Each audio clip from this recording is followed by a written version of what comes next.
ముఖ్యంగా నిన్న మేము ఈ సైట్ విజిట్ సర్టిఫికెట్ పేరిట జరిగిన కుంభకోణాన్ని బట్టబయలు చేశాం. సైట్ విజిట్ సర్టిఫికెట్లో మొదటి లబ్ధిదారుడు ముఖ్యమంత్రి బావమరిది.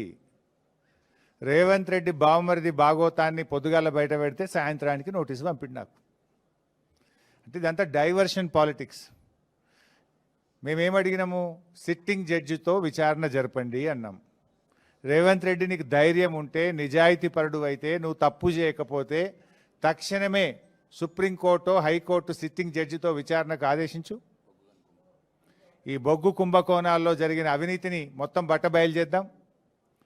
నువ్వు తప్పు చేయకపోతే, నువ్వు నిజాయితీపరుడు అయితే మేము అన్ని ఆధారాలు కూడా మీరు వేసిన సిట్టింగ్ జడ్జి గారికి అందించడానికి సిద్ధంగా ఉన్నాం. నువ్వు చీటికి మాటికి సిట్లు వేస్తున్నావు కదా, కమిషన్లు వేస్తున్నావు కదా. ఇవాళ మేము అన్ని ఆధారాలతో సూటిగా ఆరోపణ చేస్తున్నాం. నీ బావమరిదే మొదటి లబ్ధిదారుడు, నీ బావమరిదే ఈ రింగుకు మొత్తం కింగ్ పిన్ను, నీ బావమరిదే ఈ సింగరేణిలో 1000 కోట్ల కుంభకోణానికి తెరలేపిండు.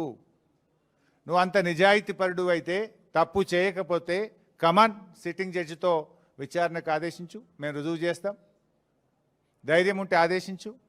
అంటే మీ భాగోతాలు బయటపడ్డాయి.